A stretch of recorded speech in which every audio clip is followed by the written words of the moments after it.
Joven agredido en protesta de los miércoles por hombre armado interpone denuncia en la fiscalía. Familiares de supuestos asesinos de los policías voluntarios en Punta Gorda claman justicia. Iglesia Católica testifica que los capturados no tienen nada que ver con el asesinato. Diputado Edwin Castro niega que comisionado Juan Valle dijera en declaraciones a la prensa nacional que él no vio nada. ¿De qué? ¿Por qué? No he visto nada. No he visto nada. Ya si no he visto nada. Presidente guatemalteco Otto Pérez renuncia a su cargo a medianoche de este 3 de septiembre. Este jueves, Pérez Molina se sometió al proceso judicial por cargos de corrupción. Éxodo continúa en Europa. Millares de refugiados tratan de llegar a Alemania, mientras presidente de la Unión Europea pide a países repartirse y acoger al menos 100.000 inmigrantes. Esto después de la desgarradora imagen de un menor ahogado en el mar Egeo. ¿Qué tal? Bienvenidos. Gracias por acompañarnos este jueves 3 de septiembre del año 2015. Les saluda Marcos Medina. Es un placer que usted se informe con nosotros. Somos Noticias LPTV a esta hora en vivo y directo a través de www.laprensa.com.ni. También estamos brindando información continua y detallada mediante redes sociales. Búsquenos en Facebook, Twitter y en nuestro canal de videos de YouTube. Tenemos mucha información que presentarles a continuación.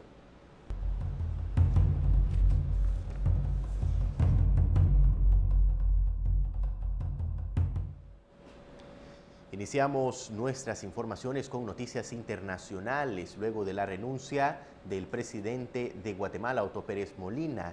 Se presentó este jueves a la audiencia inicial donde escuchó las explicaciones de los cargos por los cuales se le está acusando específicamente por corrupción. El presidente de Guatemala, Otto Pérez, ha renunciado a su cargo. Su dimisión fue anunciada casi al mismo tiempo que un juez emitió una orden de captura en su contra por cargos de corrupción.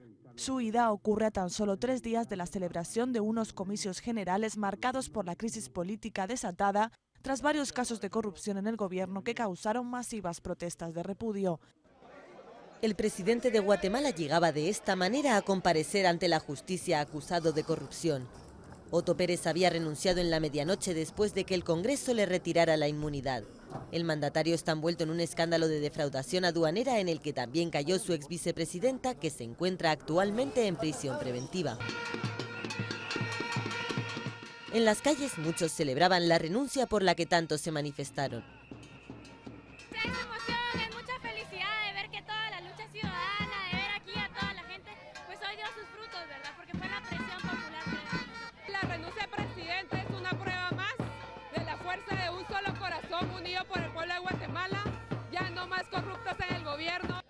Guatemala elige este domingo su próximo presidente. El comediante Jimmy Morales, un desconocido en la política antes del escándalo de corrupción, es el favorito para hacerse con el puesto.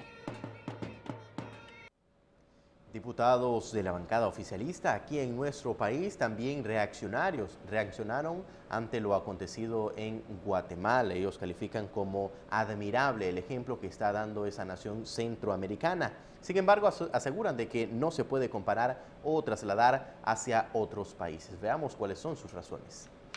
Diputados sandinistas catalogan de admirable que el pueblo de Guatemala haya logrado a través de sus demandas que renunciara el presidente Otto Pérez para comparecer ante los tribunales donde debe responder por los delitos que se le imputa. Todos los pueblos tienen que combatir la corrupción gubernamental.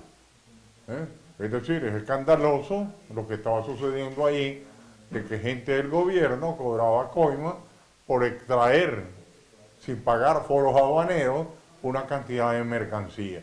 Detrás de eso, vean ustedes la cadena que pasó. Es decir, hay una gran cantidad de funcionarios presos. El sinnúmero de protestas que realizaron los guatemaltecos exentos de violencia es otro de los aspectos que se debe resaltar de la victoria social, afirmó el diputado Jaime Morales Carazo. Ha sido admirable el ejemplo que se ha dado en Guatemala, que exenta de toda violencia. Se han conducido una serie de manifestaciones masivas exigiendo una corrección. El próximo domingo, los guatemaltecos escogerán a su nuevo mandatario. Alguno de los pronósticos para estas elecciones es la existencia de un alto nivel de abstencionismo. Noticias LPTV, Julieta Róliga. Siempre sobre este mismo tema, a continuación les presentamos un recuento que realizó Noticias LPTV sobre los últimos 15 presidentes que dimitieron en la historia reciente de América Latina. América Latina a través de su historia ha vivido grandes cambios y revoluciones. Desde los años 90 a casi finalizar el siglo XX hasta este 2 de septiembre del 2015, son 15 los mandatarios de gobiernos que han sido depuestos de sus cargos por motivos distintos. Muchos de estos han sido por golpe de Estado, la renuncia por protesta o en caso de decisión por el Poder Legislativo en sus respectivas naciones. Aquí hacemos un recorrido por cada uno de ellos. Jean Beltrán Aristide, de Haití. El 30 de septiembre de 1991 fue derrocado por el general Raúl Cedras, luego de superar un golpe militar el 29 de julio del mismo año. Fernando Collor de Mello, de Brasil. El 29 de diciembre de 1992 dimitió luego de que el Senado del país sudamericano procediera sobre su destitución por corrupción. Jorge Serrano Elías, de Guatemala. El 1 de junio de 1993, el entonces presidente guatemalteco renunció por presión internacional y del Tribunal Constitucional tras un golpe de Estado. Carlos Andrés Pérez, de Venezuela. El 31 de agosto de 1993, el Congreso venezolano lo destituyó por malversación de fondos y delito de peculado. Abdalá Bucaram, de Ecuador. El 6 de febrero de 1997, fue destituido por el Congreso Nacional de su país, que alegó incapacidad mental. Alberto Fujimori, de Perú. Tras 10 años en el poder, el 19 de noviembre del 2000, el presidente renunció a su cargo vía fax desde Japón por corrupción en su gobierno. Fernando de la Rúa, de Argentina. El 19 de diciembre del 2001 dimitió al cargo ante un fuerte enfrentamiento de la sociedad por la grave situación económica en el país. Hugo Chávez, de Venezuela. El 12 de abril del 2002, el extinto presidente fue derrocado temporalmente por un golpe cívico-militar. Las fuerzas militares llevaron a Chávez a retornar a su cargo. González Sánchez de Lozada, de Bolivia. El 17 de octubre del 2013, el representante del Movimiento Nacional Revolucionario dimite a la presidencia y deja el país en medio de fuertes protestas. Jean Beltrán Aristide, de Haití. El 29 de febrero del 2004, tras regresar al poder, el presidente lo abandona por la crisis social y económica.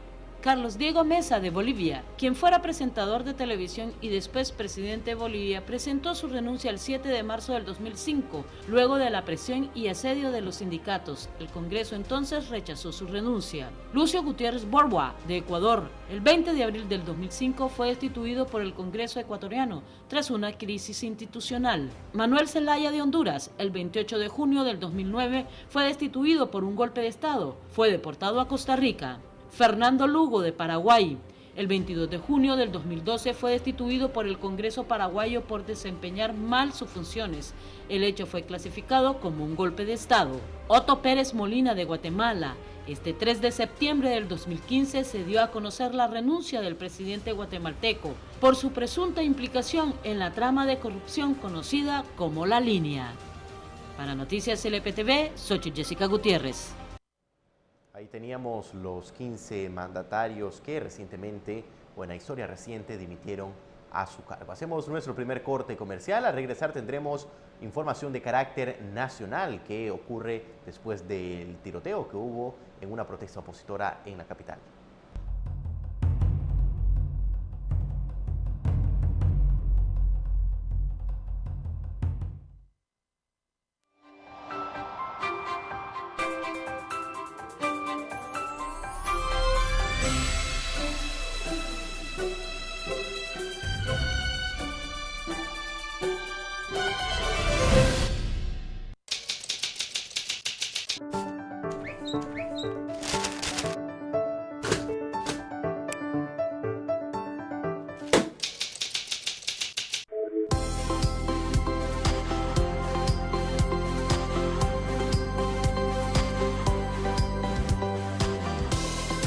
Porque la prensa es un periódico serio, un periódico de verdad.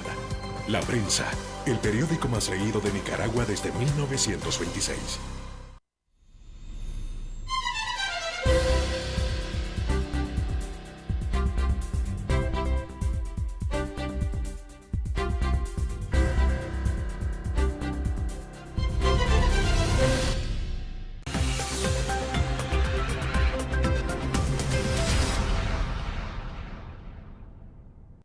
Gracias por continuar informándose con nosotros. Las pequeñas y medianas empresas turísticas de todo el país se reunieron este jueves en Managua para preparar sus ofertas turísticas ante el fin de semana largo que trae septiembre acá a los nicaragüenses. Los pequeños empresarios turísticos del país están preparados para el fin de semana largo del 12 al 16 de septiembre, que promete generar ganancias a este sector. Hemos compactado una oferta turística que incluye desde hostales, restaurantes campestres, ciudades coloniales como es el Ocotal, Ciudad Antigua, con turismo comunitario rural. Y repito, dentro de esa modalidad están las aguas termales Don Alfonso. Realmente sorpréndanse, la Nueva Segovia tiene mucho que ofrecerle. Estamos orientando básicamente pues esta campaña a promover y a desarrollar un poco más el turismo nacional y que así, acompañado de los diferentes productos y paquetes turísticos que se piensan diseñar, podamos tener pues un mayor incremento en cuanto a la asistencia y a las ventas. Leonardo Torres además explicó que la sequía que afecta al país les ha incrementado favorablemente la venta de paquetes turísticos para destinos de sol y playa. Estamos vendiendo más paquetes de sol y playa ahorita que el verano pues se nos hizo prolongadito, pero ahí nosotros turismo tenemos que sacar provecho. Se nos han incrementado la venta de paquetes, más o menos como un 10%, y creemos que pueden ser muy buenas noticias para estos próximos meses en el turismo, fundamentalmente de sol y playa, pero también estaremos promoviendo el turismo alternativo, sea la ruta del café, etcétera. Recomiendan a las autoridades gubernamentales prepararse para enfrentar los efectos del cambio climático con las herramientas que el mismo clima da. Considerando que en los últimos años los fenómenos climáticos ya han generado mucha afectación a los cultivos del país, se debe saber utilizar las mismas condiciones del entorno para hacerle frente, es lo que recomienda la Mesa Nacional de Gestión de Riesgo. El país tiene que preparar planes que respondan a esa necesidad, por una sencilla razón. El niño, de acuerdo a la comunidad científica, estará presente en ciclos de vida más cortitos, entre 3 y 5 años. Si lo tenemos en el 15, el 18, probablemente pueda aparecer nuevamente el fenómeno. Pero también recordemos el otro extremo, es decir, puedo tener un exceso de humedad el año que viene o dentro de 2 años. El país debe estar preparado para poder producir bajo esas condiciones. Por otra parte, el esfuerzo del campesinado para la buena utilización de los recursos debe ser complementado por planes del gobierno central. Pero no puede haber respuesta de campesinado, del pequeño productor o la pequeña productora, si no hay complementariedad por parte del gobierno o de entidades sociales que de alguna manera contribuyen y complementen. Por eso el llamado del movimiento comunal a que se complementen esfuerzos del campesinado, pero también de gobiernos locales y el gobierno nacional. Siempre en temas económicos, el presidente de la Comisión Económica de la Asamblea Nacional hizo un llamado a los ganaderos y también a los mataderos para que lleguen a un consenso y se logre bajar el precio de la carne de res en los principales mercados. Es imprescindible coincidir con el llamado del presidente Ortega a que se realice un esfuerzo adicional para que la carne abastezca de carne al mercado interno de manera más barata. De esa manera, si nosotros ponemos la carne accesible al consumidor, pues obviamente se incrementa el consumo, y si se incrementa el consumo, obviamente se van a incrementar los volúmenes como tal de consumo, y de esa manera obviamente hay mayores márgenes de utilidad. Y por otro lado también hacer un esfuerzo para pagarle un precio más justo al productor.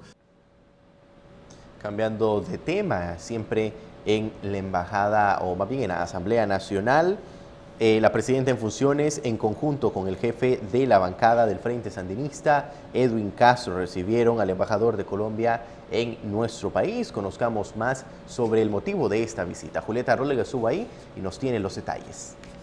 El nuevo embajador de Colombia en Nicaragua, Carlos Salgar, realizó una visita a la Junta Directiva de la Asamblea Nacional, esto como parte del inicio de sus labores diplomáticas. El motivo del encuentro fue agradecer y reconocer la amistad bilateral que existe. Mi misión aquí es fortalecer esas relaciones en el campo cultural, en el campo económico, en el campo político, en el campo diplomático. Esa es la misión. Un libro que encierra parte de la cultura colombiana fue entregado a la presidenta en funciones de la Asamblea Nacional, Iris Montenegro, mientras que el diputado Edwin Castro le obsequió al embajador 2 libros, entre ellos el de Blanca Estela Arauz. Noticias LPTV, Julieta Róliga. Durante la presencia del embajador de Colombia en la Asamblea Nacional, se le consultó sobre por qué su país no ha acatado el fallo de La Haya, donde Nicaragua salió favorecido. Esta es su respuesta. Colombia lo que ha dicho es que el fallo es inaplicable temporalmente debido a que hay unas situaciones constitucionales que deben ser solucionadas. Nunca ha hablado de que no se acatara el fallo. ¿Por qué ese desacato a un órgano internacional como es? Le repito, no hay un desacato. ¿Y entonces qué es lo que significa cuando no respetan esa sentencia? No significa que no hay un irrespeto a la sentencia, se ha dicho que debemos cumplir una serie de pasos para poder hacerlo aplicable. Bien, y jóvenes campesinos tienen pocas oportunidades de obtener un empleo formal, así lo manifiesta la dirigencia del movimiento comunal nicaragüense. Veamos cuáles son sus razones para manifestar esto. Te encontrás una buena cantidad de jóvenes que no tienen ni la respuesta al empleo y en muchos casos ni la respuesta al estudio, por lo tanto es una realidad que se tiene que enfrentar. En tanto, no nos conformamos con un empleo informal, con andar vendiendo algo, con andar ayudando en algo, sino que es el empleo digno desde el punto de vista formal para que tengamos un salario digno. Y eso en algunos casos es un problema social fundamentalmente para la juventud. Pero el salario digno es otro problema que hay en el país. Pero por lo menos que lo tengas estable y seguro. Ya con eso ya es bastante desde el punto de vista de que no es lo mismo estar lavando carro o andar aporcando una huerta, pues un sembrío en alguna comunidad, en algún lugar, y que tengas entradas informales o que hoy sí, mañana no, a que tengas un empleo en el que tengas tu empleo, tu salario fijo. Eso es una gran ganancia desde el punto de vista de la juventud. Hacemos un nuevo corte comercial. Al regresar tendremos mucha más información acá en Noticias LPTV.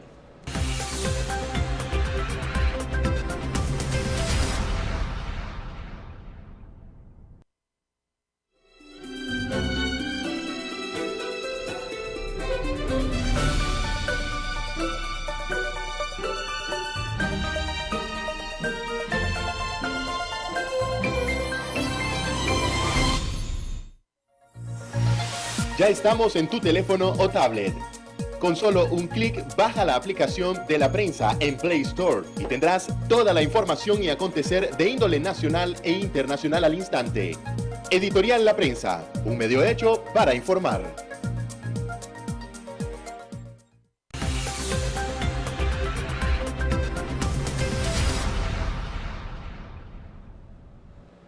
Gracias por continuar con nosotros. Con un trauma facial y con cortaduras resultó Chester Jiménez, el joven a quien fue agredido por un supuesto policía, miembro de la Policía Nacional este miércoles durante una protesta de la oposición. Llegó a interponer la denuncia ante la Fiscalía para que se inicien las investigaciones del caso. Chester Jiménez Martínez fue el joven a quien agredió el supuesto policía según testigos, el cual este miércoles se infiltró en la protesta número 21 que hace la oposición. Jiménez se presentó a la Fiscalía para interponer formal denuncia. Vengo a poner formal denuncia. El día de ayer fue agredido cobardemente por un policía de espalda que me golpeó con su pistola, su arma de reglamento. Caí desmayado y pues fui a Plaza del Sol a poner denuncia.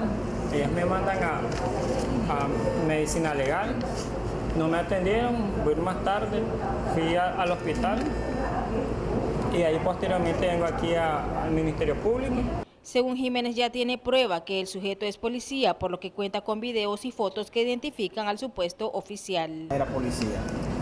En los videos, hay fotos, un camarógrafo nos enseñó el video y la gente de ahí lo identificó de que sí era. Y de la manera en que utilizó y manipuló el arma, no era como cualquier civil, él lo hizo como lo hacen cualquier oficial. Ahora sí, ya está plenamente identificado y traemos video y traemos fotos donde se mira de que es policía, de que sí es policía.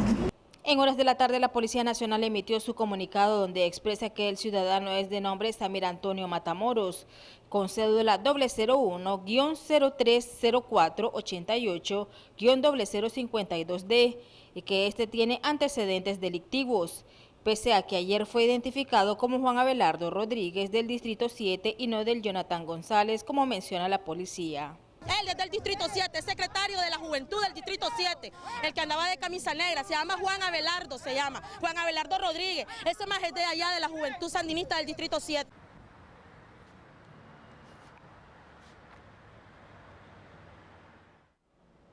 Empresarios nicaragüenses se pronunciaron este jueves sobre los acontecimientos que ocurrieron en el centro de Managua, en una protesta de oposición. Aducen de que el sujeto que detonó el arma debe enfrentar la justicia de nuestro país.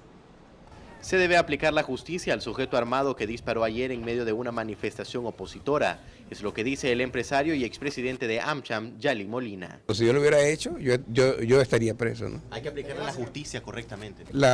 Nosotros creemos en el Estado de Derecho, creemos en que, es decir, no debe haber privilegio ante nadie frente a la ley. Creemos en que la ley debe aplicarse por igual. No debe aplicarse aquel principio, un presidente mexicano que decía, a los mexicanos le aplico la ley, a mis amigos se las interpreto.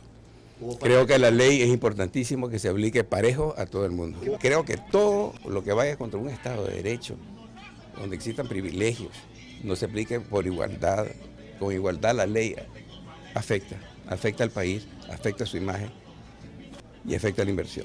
Por su parte, el empresario turístico Leonardo Torres consideró el hecho como aislado y destacó la seguridad que existe en el país. Es lamentable que se den estos hechos y claro que afectan la estabilidad del país. Debería ser capturado ese individuo y sometido a las autoridades después. Pero no es el estilo de Nicaragua. En Nicaragua no hay tiros, en Nicaragua no hay, esas cosas no deben de suceder en Nicaragua. Es normal en otros países del mundo, en Nicaragua son hechos muy aislados, son bastante aislados, gracias a Dios. Así que no creo que eso vaya a afectar en nada. Diputados orteguistas defendieron la actuación de la Policía Nacional, especialmente del comisionado Juan Valle en relación a lo acontecido durante una protesta opositora ayer miércoles. El jefe de la bancada sandinista, Edwin Castro, no quiere reconocer que el comisionado Juan Valle negó haber visto al ciudadano que disparó un arma durante la protesta número 21 en contra del Consejo Supremo Electoral. La policía es... No, por favor, eso es lo que dice un medio que dice que dijo. La policía tiene sus esquemas investigativos y es la mejor policía de América Latina. Pero aquí les presentamos nuevamente las declaraciones que la autoridad policial brindó minutos después de los hechos. ¿De qué? ¿Por qué? Ya se no ha visto nada. Castro condenó que el ciudadano haya expuesto la vida de las personas que protestaban y los que circulaban por el lugar, e insistió que Nicaragua cuenta con la mejor policía. Todos los nicaragüenses debemos sentirnos orgullosos. Debemos sentirnos orgullosos de la policía que tenemos. Muchas gracias. Noticias LPTV, Julieta Róliga. Bueno, ahí teníamos las declaraciones de los diputados de la bancada oficialista de nuestro país. Siempre sobre este mismo tema y hablando de protestas, dice el Movimiento Democrático Nicaragüense que las movilizaciones de los miércoles se han dicho, o más bien se harán a diario, dicen los integrantes de este movimiento, quienes son jóvenes de diferentes partes de nuestro país. A partir de este viernes, en distintos puntos de la capital se harán protestas demandando elecciones limpias y transparentes, expresó Carlos Bonilla del Movimiento Democrático Nicaragüense. Los miércoles de protestas se convierten en los 7 días de la semana. No solo vamos a protestar los miércoles. Si ellos creían que con estos actos nos iban a hacer retroceder y nos iban a intimidar, están muy equivocados.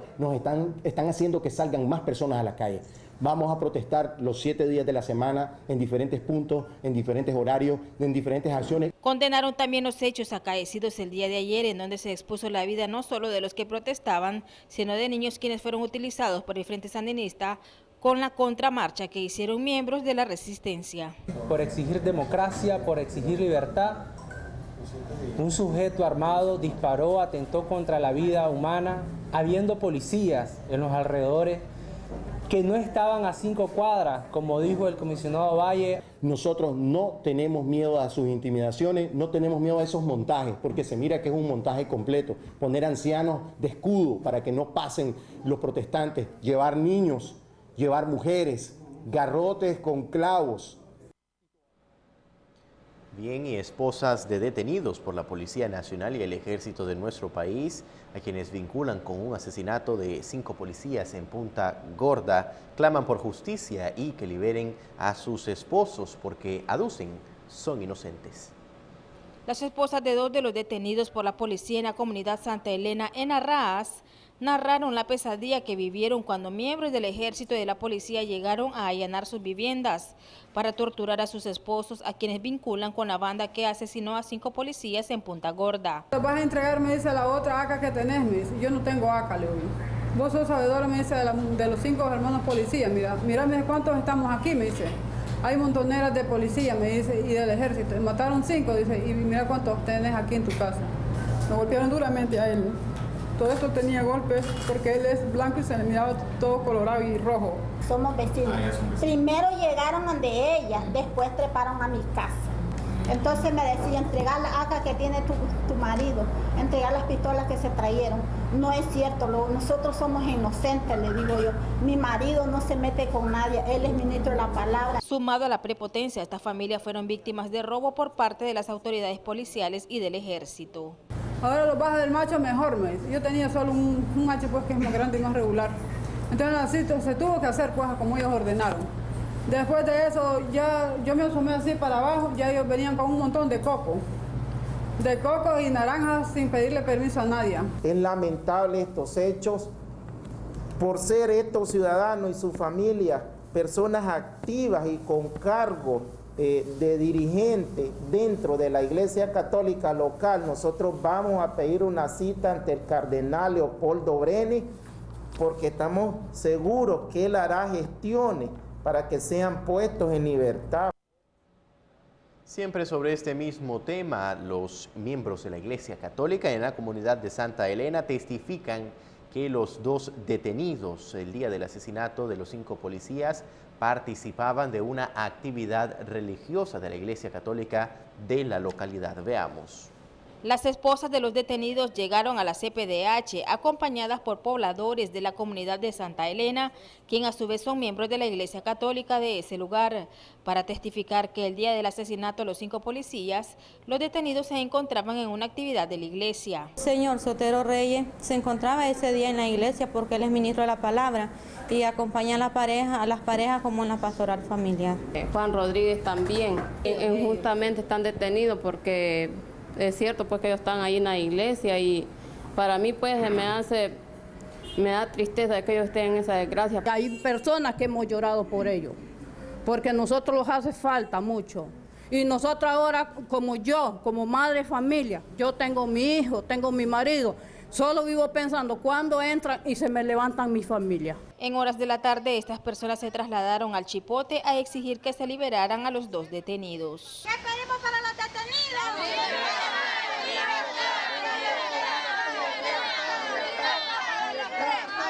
¡Libertad! Simplemente llegó el ejército, ¿verdad? Y ya lo intimidó, lo hincaron, que le pusiera las manos así, y lo tuvieron un mar de tiempo hincado y todo maltratado.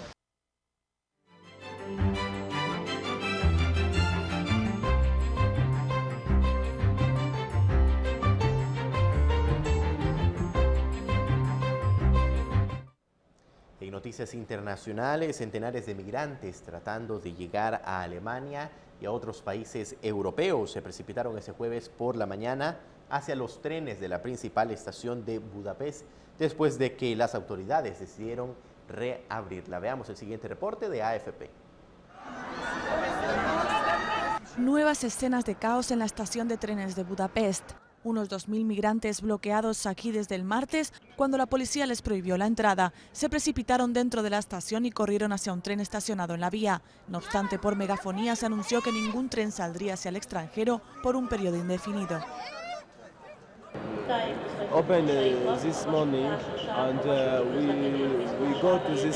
La estación abrió esta mañana y fuimos a este tren, pero la gente nos dijo que este tren iba a un campo. Salimos y luego nos fuimos a este tren. Algunos decían que iba a Alemania, otros que iba a un campo, otros decían que la policía nos dejó ir a este tren para atraparnos y llevarnos a un campo. Una situación muy extraña, no sé lo que tengo que hacer.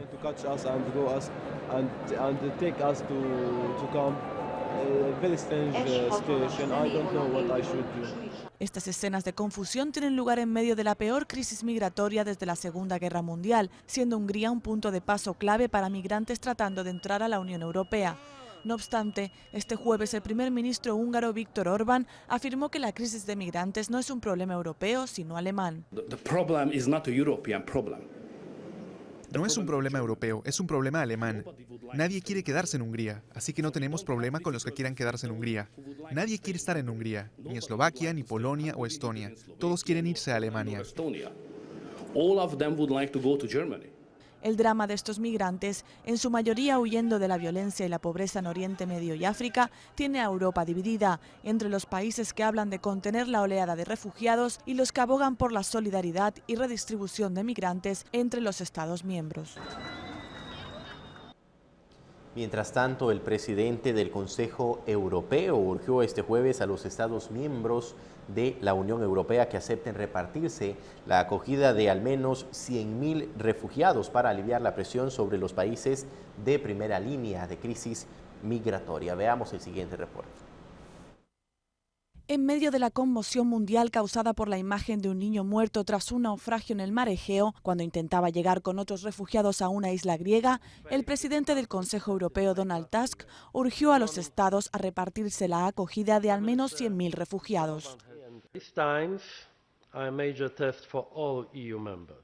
Estos tiempos son una gran prueba para todos los países miembros de la Unión Europea. Por lo tanto, pido a los líderes de la Unión que redoblen sus esfuerzos en cuanto a solidaridad con los miembros que enfrentan esta oleada migratoria sin precedentes. Aceptar más refugiados no es solo un importante gesto de solidaridad real. La justa distribución de al menos 100.000 refugiados entre los estados de la Unión Europea es lo que de hecho necesitamos hoy.